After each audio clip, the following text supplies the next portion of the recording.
उपाध्यक्ष आणि श्री केदारलिंग मार्लेश्वर नमन मंडळ मुंबईचे सूत्रधार शाहीर श्री राजेंद्र कावलकर यांच्या वतीनं शांताराम कावलकर यांच्याकडून 200 रुपयाचं पारितोषिक आलेलं आहे. मी त्यांचा शतेशरण आहे. धन्यवाद. रवींद्र मडकर साहेब यांच्याकडून 1000 रुपयाचं पारितोषिक आलेलं आहे. एका मार्गदर्शकानं एका मोठ्या भावानं हा दिलेला आशीर्वाद आहे. खरं तर विलंब झालेला आहे त्यामुळे मी लगेचच गवळणीला सुरुवात करतोय. आणि ही गवळण जी आहे ही गवळण शाहीर शाहीर खिरडकर याच्या विचारांना, त्याच्या स्वभावाला आणि त्याच्या बाजाला साजेशी अशी ही गवळण आहे. आणि विशेष करून आजचा जो कार्यक्रमाचा जो नाव आहे प्रबोधनात्मक कलगीतुरा या टायटलला, या नावाला साजेशी गवळण मी आपल्यासमोर सादर करत आहे. खरं तर श्रीकृष्ण आणि राधा यांच्या गोकुळातील रासलीला असतील, त्यांच्यातलं नातं असेल, त्यांच्यातलं प्रेम जे आहे ते प्रेम अनेक गवळणीतून सादर केलं जातं. नक्कीच त्या दोघांमध्ये प्रेम होतच.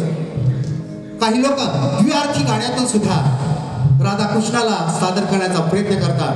अर्थात ज्याचा त्याचा विचार, ज्याची त्याची संस्कृती आणि त्याला जोडली गेलेली विकृती, आपण त्याला न बोललेलं बरं. मात्र तरी सुद्धा आम्ही आमच्या देवी देवता, आमचा धर्म, आमचा समाज याची संस्कृती परंपरा जोपासणं हे आमचं कलाकार आद्य कर्तव्य आहे. आणि ती जबाबदारी आम्ही पार पाडली पाहिजे. कारण हे आमचं धड आहे. आमच्या धडावरती आमचं डोकं आहे. आमच्या डोक्यात आमचा मेंदू आहे. मेंदूत आपला विचार असला पाहिजे आणि आपला विवेक सुद्धा जागा असायला हवा.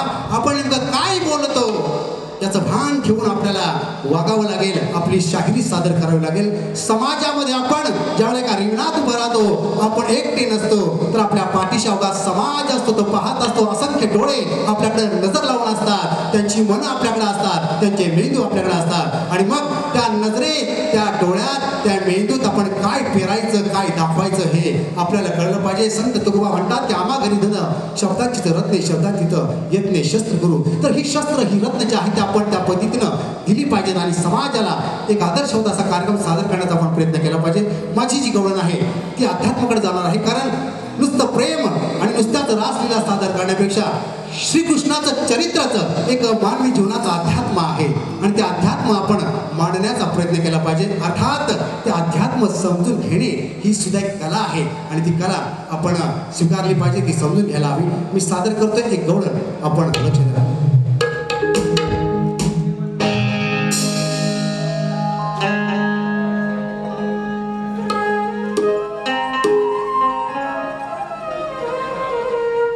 सुज्ञानाचा निर्मळ झरा,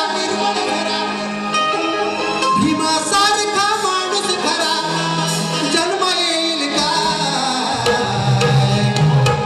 माझ्या भीमराया वाली, माझ्या भीमराया वाली सांगा पुढारी होईल काय, माझ्या भीमराया वाली सांगा पुढारी होईल काय. आता गवळणीकडे लक्ष द्या. 36 जाऊन घरा, अहो 36 जाऊन घरा, 12-16 धरून करा, 17वी मांडला डाव. अहो 36 जाऊन घरा, 16-12 धरून करा, 17वी मांडला डाव. कान्हा तुझी वाजवितो बासरी, तुझी वाजवितो बासरी, गाणं सांगशील का तिचे नाव, तुझी वाजवितो बासरी, गाणं सांगशील का तिचे नाव. आता बघा, शाहीर आदरणीय ज्ञानदेवजी भोईरकर आपल्याला हा सवाल आहे. त्या सवालामध्ये सांगितलेलं आहे की कान्हाच्या हातात जी बासरी आहे त्या बासरीचं नाव आहे. आता तुम्ही म्हणाल की बासरी आहे, तो पावा आहे, ते अलगूज आहे, ते वेणू आहे, तर ते तसं नाही. इतकं साधं सोपं नाही आहे. त्याच्या मागे एक अध्यात्म आहे आणि त्या अध्यात्मात अर्थ दडलेला आहे. तो आपल्याला सांगायला पाहिजे. कारण गोकुळात श्रीकृष्ण वाढलेला आहे. गोकुळ, गो म्हणजे काय? गो म्हणजे इंद्रिय आणि कुळ म्हणजे शरीर. गोकुळ, गोकुळ म्हणजे काय माधवजी कांबळे साहेब? गो म्हणजे इंद्रिय आणि कुळ म्हणजे शरीर. श्रीकृष्णाच्या गावाचं नाव गोकुळ, श्रीकृष्णाच्या गावाचं नाव गोकुळ, श्रीकृष्णाच्या सवंगड्यांचं नाव गोपाळ. श्रीकृष्णाच्या गावाचं नाव गोकुळ, गोकुळ. श्रीकृष्णाच्या सवंगड्यांचं नाव गोपाळ. श्रीकृष्णाच्या मैत्रिणींचं नाव गोपिका. श्रीकृष्णाच्या मैत्रिणींचं नाव गोपिका. धनाचं नाव गोधन. धनाचं नाव गोधन. रसाचं नाव गोरस. रसाचं नाव गोरस.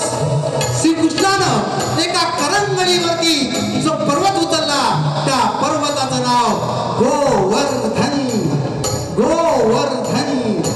ज्या मुहूर्तावरती श्रीकृष्णाचा जन्म झाला तो मुहूर्त गोरज. गोरज. या सगळ्यामध्ये गो आहे आणि गोचं महत्व जे आहे ते इंद्रियांचं महत्व जे आहे ते आपण समजून घ्यायला पाहिजे. आणि मग देह गोकुळी.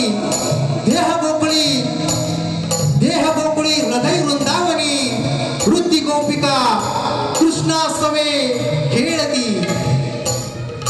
देह गोकुळी हृदय वृंदावनी. वृत्ती गोपिका कृष्णा सवे रासलीला खेळती.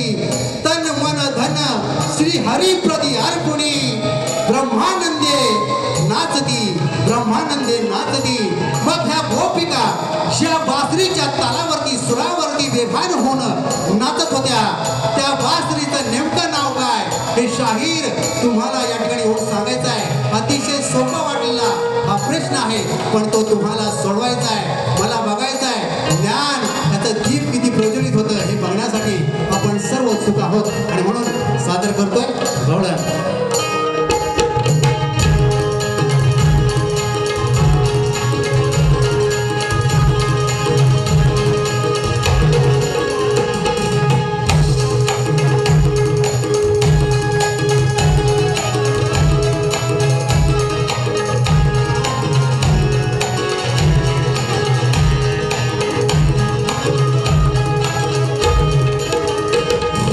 छत्तीसाच्या जाऊन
शब्द म्हणूया. या ठिकाणी कविवर्य अरुण कुमार यादव यांच्या स्मरणार्थ शाहीर अमोल दैत, श्रीनाथ राऊत, सचिन नाजगे, अस्वाद यादव यांच्याकडून 500 रुपयाचं पारितोषिक केलेलं आहे. मी त्यांचा सतेश आरुणी आहे. धन्यवाद. आपण लगेचच शेवटच्या पदाकडे जात आहोत. वेळ आपल्याकडे फार कमी आहे. की स्वरूपात प्रश्न दिलेला आहे तरी सुद्धा उपस्थित समाज बांधवांच्या रसिकांच्या माहितीसाठी मी प्रश्न टाकत आहे की एका परम भक्ताला आदिमाया राजेश्री बाणेश्वरीनं एका परम भक्ताची परीक्षा घेण्यासाठी आदिमाया राजेश्री बाणेश्वरीनं त्रिवेणीतील नीर आणायला सांगितले. एका परम भक्ताची परीक्षा घेण्यासाठी आदिमाया राजेश्री बाणेश्वरीनं त्रिवेणीतील नीर आणायला सांगितले आणि त्या परम भक्ताने ते नीर लीलई आणून दिले. ते नीर त्या परम भक्ताने लीलई आणून दिले आणि त्याच्यावरती प्रसन्न होऊन आदिमाया बाणेश्वरीनं एक अलंकार म्हणून त्याला मोरपीस देऊ केले. त्याला अलंकार मोरपीस म्हणून देऊ केले. तर शाहीर त्या परम भक्ताचं नाव काय? इतकं एकाच ओळीचं उत्तर आहे, एका शब्दात हे उत्तर आहे. आपण ते सांगण्याचा प्रयत्न करा. अगदी साधा सोपा प्रश्न आपल्याला सोडलेला आहे. शाहीर, आपण ज्ञानीवंत आहात, ज्ञानदीप आहात. मला तुमच्याकडून जास्त अपेक्षा आहे. लगेचच पद सादर करतोय.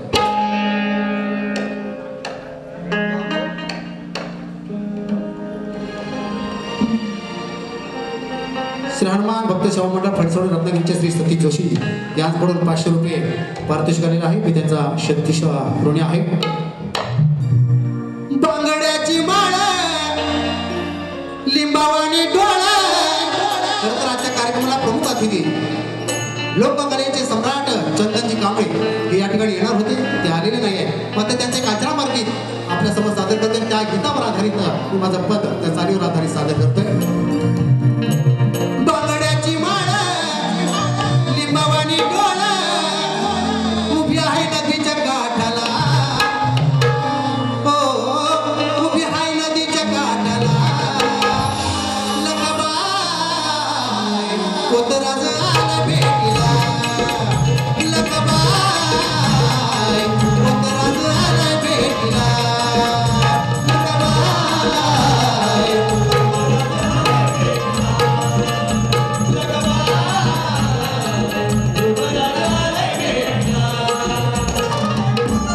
आता माझा पद आहे. ज्ञानदीप लाव हो शाहीर, ज्ञानदीप लाव बघ मांडला हा डाव. ज्ञानदीप लाव बुवा मांडला हा डाव. भेटलास आज जोडीला.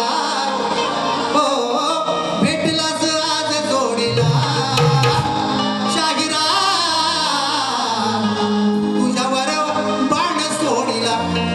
शाहिरा सवालाचा बाण सोडीला.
धन्यवाद. पहिली फेरी या ठिकाणी मी पूर्ण करतो आहे. दुसऱ्या फेरीला जास्तीत जास्त वेळ मिळेल अशी आपण अपेक्षा करूया आणि त्यावेळेला अधिकाधिक प्रबोधन करण्याची संधी मला प्राप्त होईल अशी अपेक्षा आहे. पुन्हा एकदा आपल्या सर्वांच्या मनापूर्वक आभार व्यक्त करतो आणि आदरणीय तुरेवाले शाहीर ज्ञानदीप होईकर आपणास पहिल्या वारीला लाख लाख शुभेच्छा व्यक्त करतो. धन्यवाद.